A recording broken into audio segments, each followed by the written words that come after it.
ਤੀਜੇ ਮੋਡਿਊਲ ਵਿੱਚ ਤੁਹਾਡਾ ਸਵਾਗਤ ਹੈ। ਅਸੀਂ ਚੌਥੇ ਹਫ਼ਤੇ ਵਿੱਚ ਹਾਂ ਅਤੇ ਅਸੀਂ ਕਪਲਡ ਓਸੀਲੇਸ਼ਨਸ ਨੂੰ ਦੇਖਣਾ ਸ਼ੁਰੂ ਕੀਤਾ।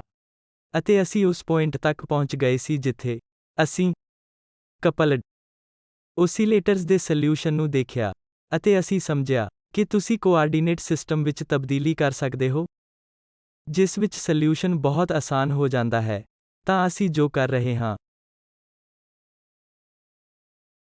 ਉਸ ਦਾ ਜਲਦੀ ਨਾਲ ਰੀਕੈਪ ਕਰਨ ਲਈ ਅਸੀਂ U ਅਤੇ V ਕੋਆਰਡੀਨੇਟ ਸਿਸਟਮ ਵਿੱਚ ਗਤੀ ਦੀ ਇਕੁਏਸ਼ਨ ਨੂੰ ਲਿਖਿਆ। ਅਤੇ ਇੱਕ ਵਾਰ ਜਦੋਂ ਤੁਸੀਂ ਅਜਿਹਾ ਕਰ ਲੈਂਦੇ ਹੋ, ਤਾਂ ਕੀ ਹੁੰਦਾ ਹੈ ਹੁਣ ਤੁਹਾਡੇ ਕੋਲ ਗਤੀ ਦੀਆਂ ਦੋ ਇਕੁਏਸ਼ਨ ਹਨ ਜੋ ਕਿ ਅਨਕਪਲਡ ਹਨ। ਤਾਂ U ਲਈ ਗਤੀ ਦੀ ਇਕੁਏਸ਼ਨ ਵਿੱਚ ਵੇਰੀਏਬਲ V ਅਤੇ ਇਸ ਦੇ ਵਿਪਰੀਤ ਸ਼ਾਮਿਲ ਨਹੀਂ ਹੁੰਦਾ ਹੈ। ਤੁਸੀਂ ਤੁਰੰਤ ਲਿਖ ਸਕਦੇ ਹੋ ਕਿ ਫ੍ਰੀਕੁਐਂਸੀਜ਼ ਕੀ ਹਨ, ਤਾਂ ਜੋ ਇੱਥੇ ਦਿਖਾਇਆ ਗਿਆ ਹੈ। XY ਕੋਆਰਡੀਨੇਟ ਸਿਸਟਮ ਵਿੱਚ ਗਤੀ ਦੀ ਇਕੁਏਸ਼ਨ ਦਾ ਵਰਣਨ ਕਰਨ ਤੋਂ ਲੈ ਕੇ ਉਸ ਤੱਕ ਜਾਣ ਦੀ ਟਰਿਕ, ਜਿਸ ਨੂੰ U ਅਤੇ V ਦੇ ਰੂਪ ਵਿੱਚ ਦਰਸਾਇਆ ਗਿਆ ਹੈ, ਬੇਸਿਕਲੀ ਇੱਕ ਫੋਲੋਇੰਗ ਸੀ। ਤੁਸੀਂ x, y ਤੋਂ U, V ਵਿੱਚ ਇੱਕ ਕੋਆਰਡੀਨੇਟ ਟਰਾਂਸਫੋਰਮੇਸ਼ਨ ਕੀਤੀ ਹੈ। ਅਤੇ ਸਭ ਤੋਂ ਮਹੱਤਵਪੂਰਨ ਤੌਰ ਤੇ, ਇਹ ਟਰਾਂਸਫੋਰਮੇਸ਼ਨ ਹੈ ਜੋ ਇਸ ਤਰ੍ਹਾਂ ਹੈ, UX+Y ਅਤੇ VX-Y। ਇਸ ਲਈ, ਕੁਝ ਅਰਥਾਂ ਵਿੱਚ ਅਸੀਂ ਸਫਲ ਹਾਂ ਕਿ ਅਸੀਂ ਕੋਆਰਡੀਨੇਟ ਸਿਸਟਮ ਦੇ ਇਸ ਸੈੱਟ ਨੂੰ ਖੋਜ ਸਕਦੇ ਹਾਂ ਜਿਸ ਵਿੱਚ ਇਕੁਏਸ਼ਨ ਅਨਕਪਲਡ ਹੋ ਜਾਂਦੀਆਂ ਹਨ। ਅਤੇ ਇੱਕ ਵਾਰ ਇਸ ਦੇ ਅਨਕਪਲਡ ਹੋਣ ਤੋਂ ਬਾਅਦ ਸੋਲਿਊਸ਼ਨ ਨੂੰ ਲਿਖਣਾ ਸਰਲ ਹੁੰਦਾ ਹੈ, ਕਿਉਂਕਿ ਹਰੇਕ ਇਕੁਏਸ਼ਨ ਲਾਜ਼ਮੀ ਤੌਰ ਤੇ one dimensional simple harmonic oscillator equation ਵਰਗੀ ਦਿਖਾਈ ਦਿੰਦੀ ਹੈ। ਅਸੀਂ ਇਹ ਟਰਮ ਪੇਸ਼ ਕਰਦੇ ਹਾਂ ਕਿ ਇਹ ਦੋ ਫ੍ਰੀਕੁਐਂਸੀਜ਼ ω1 ਅਤੇ ω2, ਜਾਂ ਜਿਸ ਨੂੰ ਨੋਰਮਲ ਮੋਡ ਫ੍ਰੀਕੁਐਂਸੀਜ਼ ਕਿਹਾ ਜਾਵੇਗਾ, ਅਤੇ ਇਸ U ਅਤੇ V ਨੂੰ ਨੋਰਮਲ ਮੋਡਸ ਜਾਂ ਨੋਰਮਲ ਮੋਡ ਸੋਲਿਊਸ਼ਨਸ ਕਿਹਾ ਜਾਂਦਾ ਹੈ। ਅਤੇ ਅਸੀਂ ਇਹ ਵੀ ਦੇਖਿਆ ਕਿ ਕਿਉਂਕਿ ਹਰ ਇੱਕ ਨੋਰਮਲ ਮੋਡ ਦੂਜੇ ਨੋਰਮਲ ਮੋਡ ਨਾਲ ਇੰਟਰੈਕਟ ਨਹੀਂ ਕਰਦਾ, ਇਹਨਾਂ ਵਿੱਚੋਂ ਹਰੇਕ ਦੀ ਊਰਜਾ ਇੱਕ ਕੋਨਸਟੈਂਟ ਹੈ, ਅਤੇ ਪੂਰੇ ਸਿਸਟਮ ਦੀ ਕੁੱਲ ਊਰਜਾ ਵੀ ਇੱਕ ਕੋਨਸਟੈਂਟ ਹੈ।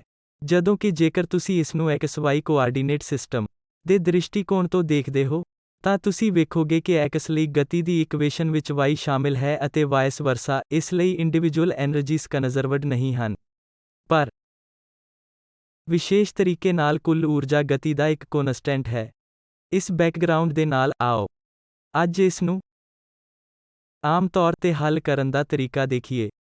ਜਿਵੇਂ ਕਿ ਮੈਂ ਪਹਿਲਾਂ ਕਿਹਾ ਸੀ ਕਿ ਅਸੀਂ ਕੋਆਰਡੀਨੇਟ ਟਰਾਂਸਫੋਰਮੇਸ਼ਨ ਦੇ ਇਸ ਸੈੱਟ ਦਾ ਪਤਾ ਲਗਾਉਣ ਦੇ ਯੋਗ ਹੋਣ ਵਿੱਚ ਕਾਫੀ ਸਫਲ ਹੋਏ ਸੀ, ਜੋ ਇਕੁਏਸ਼ਨਸ ਦੇ ਕਪਲਡ ਸਿਸਟਮ ਨੂੰ ਅਨਕਪਲ ਕਰਦਾ ਹੈ।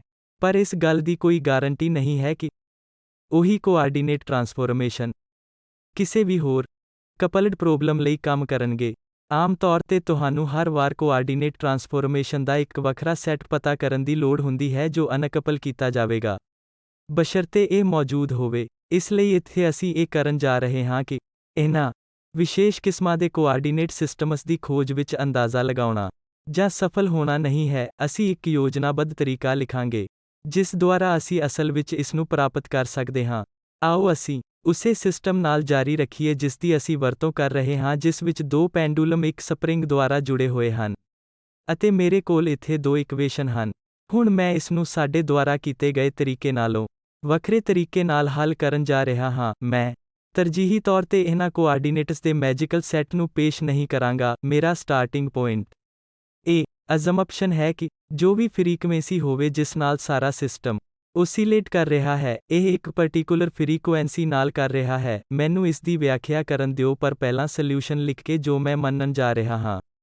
ਇਸ ਲਈ ਮੈਂ ਇਹ ਮੰਨਣ ਜਾ ਰਿਹਾ ਹਾਂ x ਜੋ ਕਿ Aeiωt ਹੈ, ਜਿੱਥੇ ω ਨੋਰਮਲ ਮੋਡ ਫ੍ਰੀਕੁਐਂਸੀਜ਼ ਵਿੱਚੋਂ ਇੱਕ ਹੈ, ਅਤੇ y ਜੋ ਕਿ Beiωt ਹੈ। ਇਸ ਲਈ ਸੋਲਿਊਸ਼ਨ ਦੇ ਇਸ ਵਿਕਲਪ ਵਿੱਚ ਕੀ ਨਿਹਿਤ ਹੈ ਕਿ ਪੂਰਾ ਸਿਸਟਮ ਇੱਕ ਪਾਰਟਿਕੂਲਰ ਫ੍ਰੀਕੁਐਂਸੀ ਨਾਲ ਓਸੀਲੇਟ ਹੋ ਰਿਹਾ ਹੈ। ਇਸ ਲਈ ਫਿਜ਼ੀਕਲੀ ਇਹ ਬਹੁਤ ਹੈਰਾਨੀਜਨਕ ਨਹੀਂ ਹੋਣਾ ਚਾਹੀਦਾ ਹੈ, ਕਿਉਂਕਿ ਇਹ ਇੱਕ ਸਿਸਟਮ ਕਪਲਡ ਸਿਸਟਮ ਹੈ ਅਤੇ ਅਜਿਹਾ ਕੋਈ ਤਰੀਕਾ ਨਹੀਂ ਹੈ ਕਿ ਸਿਸਟਮ ਦਾ ਇੱਕ ਹਿੱਸਾ ਸਿਸਟਮ ਦੇ ਦੂਜੇ ਹਿੱਸੇ ਤੋਂ ਬਹੁਤ ਵੱਖਰੀ ਫ੍ਰੀਕੁਐਂਸੀ ਨਾਲ ਓਸੀਲੇਟ ਹੋ ਸਕਦਾ ਹੈ। ਇਸ ਲਈ ਆਮ ਤੌਰ ਤੇ ਸਾਰਾ ਸਿਸਟਮ ਇੱਕ ਫ੍ਰੀਕੁਐਂਸੀ ਨਾਲ ਓਸੀਲੇਟ ਹੋ ਰਿਹਾ ਹੈ ਜੋ ਕਿ ਇਸ ਅਨੁਮਾਨਿਤ ਸੋਲਿਊਸ਼ਨ ਵਿੱਚ ਦਿੱਤਾ ਗਿਆ ਹੈ। ਅਤੇ ਮੈਂ ਬੇਸਿਕਲੀ ਇਨੀਸ਼ੀਅਲ ਕੰਡੀਸ਼ਨ ਬਾਰੇ ਕੁਝ ਅਜ਼ੰਪਸ਼ਨ ਵੀ ਬਣਾਈ ਹੈ ਕਿ ਵੈਲੋਸਿਟੀ 0 ਹੈ। ਜੇਕਰ ਵੈਲੋਸਿਟੀ ਇਨੀਸ਼ੀਅਲ ਵੈਲੋਸਿਟੀ 0 ਨਹੀਂ ਹੈ ਤਾਂ ਮੈਨੂੰ ਇਸ ਵਿੱਚ ਹੋਰ ਫੇਜ਼ ਜੋੜਨੇ ਪੈਣਗੇ, ਪਰ ਆਓ ਪ੍ਰੋਬਲਮ ਨੂੰ ਆਸਾਨ ਬਣਾਈਏ ਅਤੇ ਇਹ ਮੰਨੀਏ ਕਿ ਇਨੀਸ਼ੀਅਲ ਵੈਲੋਸਿਟੀ 0 ਹੈ। ਹੁਣ ਮੈਂ ਜੋ ਕੁਝ ਕਰਨਾ ਚਾਹੁੰਦਾ ਹਾਂ ਉਹ ਇਹ ਹੈ ਕਿ ਇਹਨਾਂ ਚੀਜ਼ਾਂ ਨੂੰ ਇਸ ਇਕੁਏਸ਼ਨ ਵਿੱਚ ਵਾਪਸ ਸਬਸਟੀਟਿਊਟ ਕਰਨਾ ਹੈ। ਤਾਂ ਆਓ ਇਸ ਨੂੰ ਅਗਲੇ ਸਟੈਪ ਵਜੋਂ ਕਰਦੇ ਹਾਂ। ਹੁਣ ਮੈਂ ਜੋ ਕਰਨ ਜਾ ਰਿਹਾ ਹਾਂ ਉਹ ਹੈ A ਅਤੇ B ਨਾਲ ਸਾਰੀਆਂ ਟਰਮਜ਼ ਨੂੰ ਕਲੈਕਟ ਕਰਨਾ ਅਤੇ ਇਹਨਾਂ ਦੋ ਇਕੁਏਸ਼ਨਸ ਨੂੰ ਲਿਖਣਾ। ਇਸ ਲਈ ਹੁਣ ਮੇਰੇ ਕੋਲ ਇਕੁਏਸ਼ਨ ਦੇ ਇਹ ਦੋ ਸੈੱਟ ਹਨ। ਹੁਣ ਇਹ ਇੱਥੇ ਤੋਂ ਇੱਥੇ ਰੀਅਰੇਂਜ ਕੀਤੇ ਗਏ ਹਨ। ਹੁਣ ਤੁਸੀਂ ਦੇਖ ਸਕਦੇ ਹੋ ਕਿ ਮੈਂ ਇਸ ਨੂੰ ਮੈਟ੍ਰਿਕਸ ਫਾਰਮ ਵਿੱਚ ਵਧੀਆ ਤਰੀਕੇ ਨਾਲ ਲਿਖ ਸਕਦਾ ਹਾਂ। ਇਸ ਲਈ ਇਹ ਮੈਟ੍ਰਿਕਸ ਇਸ ਵੈਕਟਰ ਨਾਲ ਮਲਟੀਪਲਾਈ ਕਰਦਾ ਹੈ ਜਿਸ ਦੇ ਐਲੀਮੈਂਟਸ A ਅਤੇ B ਹਨ, ਅਤੇ ਰਾਈਟ ਹੈਂਡ ਸਾਈਡ ਮੇਰੇ ਕੋਲ 0, 0 ਹੈ। ਇਹ ਪੂਰਾ ਮੈਟ੍ਰਿਕਸ ਮੈਂ ਇਸ ਨੂੰ M ਅਤੇ ਇਸ ਵੈਕਟਰ ਦਾ ਨਾਮ ਬਦਲ ਕੇ chi ਦੇ ਸਕਦਾ ਹਾਂ। ਇਸ ਲਈ ਮੈਟ੍ਰਿਕਸ ਨੋਟੇਸ਼ਨ ਵਿੱਚ ਇਹ ਕੇਵਲ M times chi equal to 0 equations ਦੇ ਸਿਸਟਮ ਲਈ ਨੌਨ ਟ੍ਰਿਵੀਅਲ ਸੋਲਿਊਸ਼ਨ ਮੌਜੂਦ ਹੋਣਾ ਚਾਹੀਦਾ ਹੈ। ਮੰਨ ਲਓ ਕਿ A ਅਤੇ B ਦਾ ਨੌਨ ਟ੍ਰਿਵੀਅਲ ਸੋਲਿਊਸ਼ਨ ਹੋਣਾ ਚਾਹੀਦਾ ਹੈ, ਜਿਸ ਦਾ ਮਤਲਬ ਹੈ ਕਿ ਸੋਲਿਊਸ਼ਨ 0 ਤੋਂ ਇਲਾਵਾ ਕੁਝ ਹੋਰ ਹੋਣਾ ਚਾਹੀਦਾ ਹੈ, ਕਿਉਂਕਿ ਜੇ ਮੈਂ A equal to 0, B equal to 0 ਰੱਖਦਾ ਹਾਂ ਤਾਂ ਤੁਸੀਂ ਵੇਖੋਗੇ ਕਿ ਇਹ ਇਕੁਏਸ਼ਨਸ ਦੇ ਇਸ ਸਿਸਟਮ ਨੂੰ ਟ੍ਰਿਵੀਅਲੀ ਸੈਟੀਸਫਾਈ ਕਰਦਾ ਹੈ। ਅਤੇ ਅਨੁਮਾਨ ਲਗਾਓ ਕਿ ਜੇਕਰ A ਅਤੇ B ਇਕੁਅਲ ਟੂ 0 ਹਨ ਤਾਂ ਇਸ ਦਾ ਕੇਵਲ ਮਤਲਬ ਇਹ ਹੈ ਕਿ ਐਂਪਲੀਟਿਊਡ 0 ਹੈ, ਇੱਥੇ ਕੋਈ ਓਸੀਲੇਸ਼ਨ ਨਹੀਂ ਹੈ। ਇਸ ਲਈ ਇਹ ਉਹ ਸੋਲਿਊਸ਼ਨ ਨਹੀਂ ਹੈ ਜੋ ਅਸੀਂ ਚਾਹੁੰਦੇ ਹਾਂ। ਇਸ ਲਈ ਅਸੀਂ A ਅਤੇ B ਲਈ ਕੋਈ ਨਾਨ ਜ਼ੀਰੋ ਵੈਲਿਊਜ਼ ਚਾਹੁੰਦੇ ਹਾਂ ਅਤੇ ਇਹ ਸੈਟੀਸਫਾਈ ਹੋ ਜਾਵੇਗਾ ਜੇਕਰ M ਦਾ ਡਿਟਰਮੀਨੈਂਟ ਇਕੁਅਲ ਟੂ 0 ਹੈ ਤਾਂ ਇਹ ਲੀਨੀਅਰ ਅਲਜਬਰਾ ਵਿੱਚ ਸਟੈਂਡਰਡ ਰਿਜ਼ਲਟ ਹੈ। ਜੇਕਰ ਤੁਸੀਂ ਇਸ ਬਾਰੇ ਨਹੀਂ ਜਾਣਦੇ ਹੋ ਤਾਂ ਮੈਂ ਤੁਹਾਨੂੰ ਵਾਪਸ ਜਾਣ ਦੀ ਬੇਨਤੀ ਕਰਦਾ ਹਾਂ ਅਤੇ ਇਕੁਏਸ਼ਨ ਦੇ ਇੱਕ ਸਿਸਟਮ ਲਈ ਕਿਸੇ ਵੀ ਟਿਪੀਕਲ ਲੀਨੀਅਰ ਅਲਜਬਰੇ ਦੀ ਬੁੱਕ ਵਿੱਚ ਸੰਬੰਧਿਤ ਚੈਪਟਰ ਦੇਖੋ। chi ਲਈ ਇਹ ਨੌਨ ਟ੍ਰਿਵੀਅਲ ਸੋਲਿਊਸ਼ਨ ਮੌਜੂਦ ਹੋਵੇਗਾ ਜੇਕਰ ਡਿਟਰਮੀਨੈਂਟ ਇਕੁਅਲ ਟੂ 0 ਹੈ। ਤਾਂ ਮੈਂ ਹੁਣ M ਦੇ ਡਿਟਰਮੀਨੈਂਟ ਨੂੰ ਕੈਲਕੁਲੇਟ ਕਰਨ ਜਾ ਰਿਹਾ ਹਾਂ ਅਤੇ ਇਹ ਕਰਨਾ ਬਹੁਤ ਸਰਲ ਹੈ।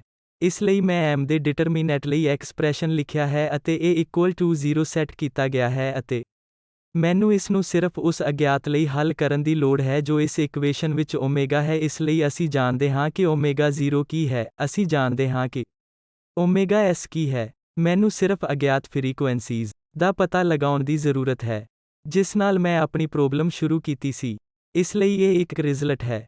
ਦੁਬਾਰਾ ਜੇਕਰ ਤੁਸੀਂ ਯਾਦ ਕਰਦੇ ਹੋ ਕਿ ਇੱਕ ਫ੍ਰੀਕੁਐਂਸੀ ਸਿਰਫ ਓਮੇਗਾ 0 ਸੀ ਜੋ ਸਾਨੂੰ ਹੁਣ ਮਿਲੀ ਹੈ, ਮੇਰੇ ਕੋਲ ਦੂਜੀ ਇਕੁਏਸ਼ਨ ਹੈ ਅਤੇ ਇਸ ਨੂੰ ਆਸਾਨੀ ਨਾਲ ਸਰਲ ਬਣਾਇਆ ਜਾ ਸਕਦਾ ਹੈ। ਤਾਂ ਇਹ ਮੇਰੀ ਦੂਜੀ ਫ੍ਰੀਕੁਐਂਸੀ ਹੈ ਅਤੇ ਹੁਣ ਜਦੋਂ ਤੁਸੀਂ ਇਹਨਾਂ ਦੋਨਾਂ ਨਤੀਜਿਆਂ ਦੀ ਤੁਲਨਾ ਕਰਦੇ ਹੋ ਤਾਂ ਤੁਸੀਂ ਵੇਖੋਗੇ ਕਿ ਇਹ ਬਿਲਕੁਲ ਉਹੀ ਨਤੀਜਾ ਹੈ ਜੋ ਅਸੀਂ ਪਿਛਲੇ ਮੋਡਿਊਲ ਵਿੱਚ ਦੋ ਇਕੁਏਸ਼ਨਸ ਨੂੰ ਐਡ ਕਰਕੇ ਅਤੇ ਸਬਟਰੈਕਟ ਕਰਕੇ ਪ੍ਰਾਪਤ ਕੀਤਾ ਸੀ, ਜਿੱਥੋਂ ਅਸੀਂ ਬੇਸਿਕਲੀ ਇਹਨਾਂ ਦੋ ਇਕੁਏਸ਼ਨਸ ਨਾਲ ਸ਼ੁਰੂਆਤ ਕੀਤੀ ਸੀ।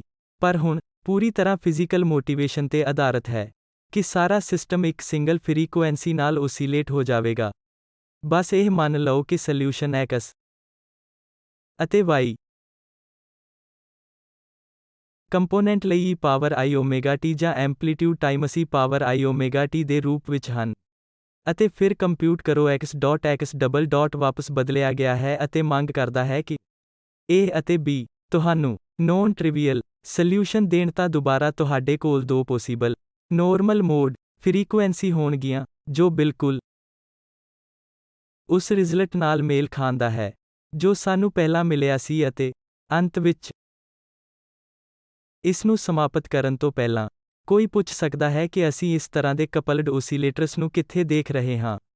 ਅਸਲ ਵਿੱਚ ਜ਼ਿਆਦਾਤਰ ਸਮਾਂ ਤੁਸੀਂ ਵੱਡੀ ਗਿਣਤੀ ਵਿੱਚ ਪਾਰਟੀਕਲਸ ਨੂੰ ਇਕੱਠੇ ਘੁੰਮਦੇ ਦੇਖਦੇ ਹੋ, ਭਾਵੇਂ ਇਹ ਸਾਊਂਡ ਵੇਵਜ਼ ਹਨ ਜਾਂ ਹੋਰ ਬਹੁਤ ਸਾਰੀਆਂ ਮਕੈਨੀਕਲ ਵੇਵਜ਼।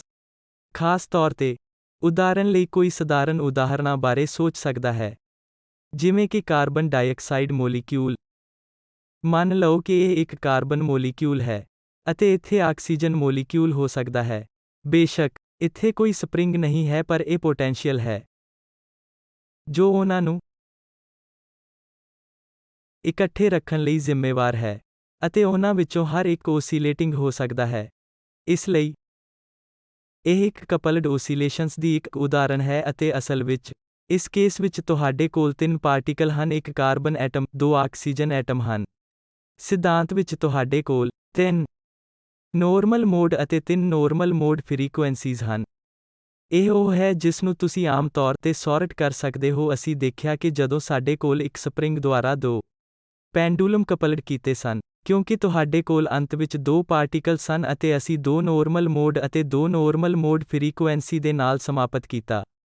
ਅਤੇ ਇਹ ਦੇਖਣਾ ਵੀ ਔਖਾ ਨਹੀਂ ਹੈ ਕਿ ਜਦੋਂ ਤੁਹਾਡੇ ਕੋਲ ਕਾਰਬਨ ਡਾਈਆਕਸਾਈਡ ਮੋਲੀਕਿਊਲ ਵਰਗੀਆਂ ਚੀਜ਼ਾਂ ਹੁੰਦੀਆਂ ਹਨ ਅਤੇ ਇਸ ਤਰ੍ਹਾਂ ਤੁਹਾਡੇ ਕੋਲ 3 ਪਾਰਟੀਕਲ ਹਨ ਅਤੇ ਤੁਹਾਨੂੰ ਅਸਲ ਵਿੱਚ 3 ਨੋਰਮਲ ਮੋਡ ਫ੍ਰੀਕੁਐਂਸੀਜ਼ ਮਿਲਦੀਆਂ ਹਨ। ਆਮ ਤੌਰ ਤੇ ਤੁਹਾਨੂੰ n ਪਾਰਟੀਕਲ ਸਿਸਟਮ ਲਈ n ਨੋਰਮਲ ਮੋਡ ਦੇਖਣ ਦੀ ਉਮੀਦ ਕਰਨੀ ਚਾਹੀਦੀ ਹੈ। ਅਸੀਂ ਅਗਲੇ ਲੈਕਚਰ ਵਿੱਚ ਕਪਲਡ ਓਸੀਲੇਸ਼ਨਸ ਦੀਆਂ ਕੁਝ ਹੋਰ ਉਦਾਹਰਨਾਂ ਦੇਖਾਂਗੇ।